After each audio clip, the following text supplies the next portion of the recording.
En prélude à son assemblée générale ordinaire prévue courant juin, la Chambre des mines de Guinée a tenu ce mardi son ultime conseil d'administration de l'exercice 2025 à Conakry.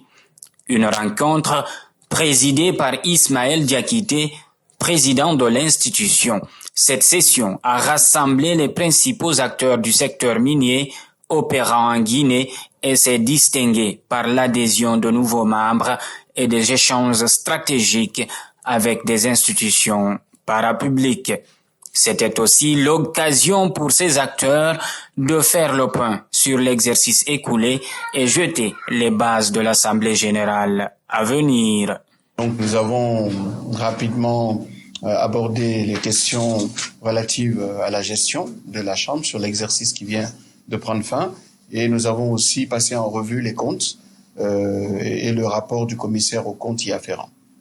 Parmi les nouvelles adhésions, celle de la société Prima a été saluée. De son côté, le directeur général de l'Office national des loisirs a mis en avant la nécessité de créer un cadre de vie sain dans les zones minières.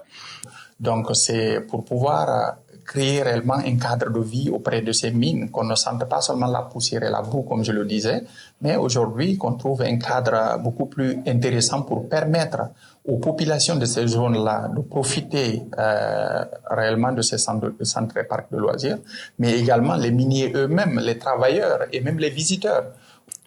Autre invité de prestige, le directeur général de l'Office de régulation des agences de sécurité et de la protection civile, Horace Pessé, a souligné l'importance d'un dialogue renforcé avec les sociétés minières. Ce conseil d'administration, dernier acte avant l'Assemblée générale ordinaire, s'annonce comme une étape cruciale pour la Chambre des mines, entre renforcement de la gouvernance, élargissement de partenariats et ouverture à de nouveaux membres.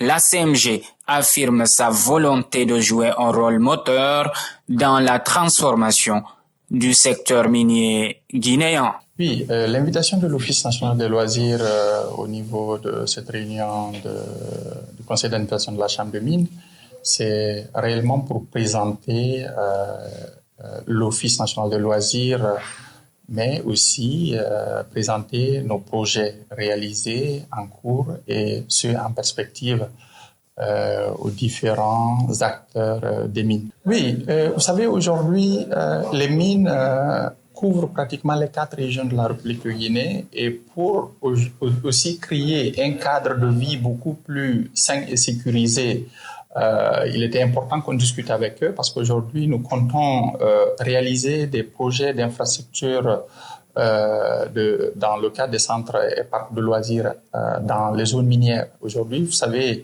avec le programme Simandou, il y a le corridor de Fourekaria, Beila jusqu'à Kerouani et autres.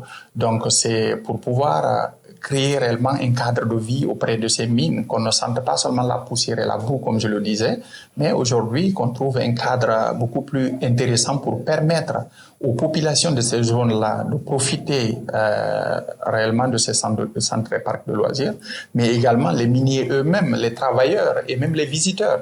Aujourd'hui, c'est de créer des pôles économiques au niveau de ces zones. Il faut vraiment, comme on le dit, lier l'utile à l'agréable.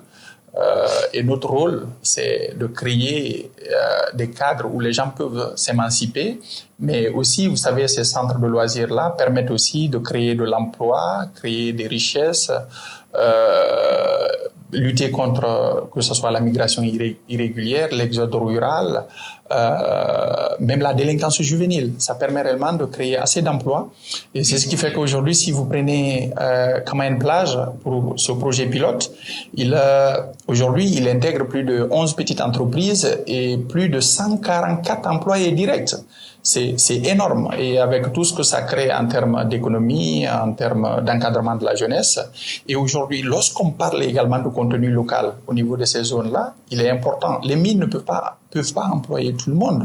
Mais aujourd'hui, il faut créer. C'est un peu quand on vous parle du projet de Simandou et du programme de Simandou, donc c'est le programme de développement dans la vision Simandou 2040, c'est de créer réellement des pôles économiques, des activités réellement qui pourraient répondre dans l'élan et dans la vision du président de la République pour le développement de la Guinée.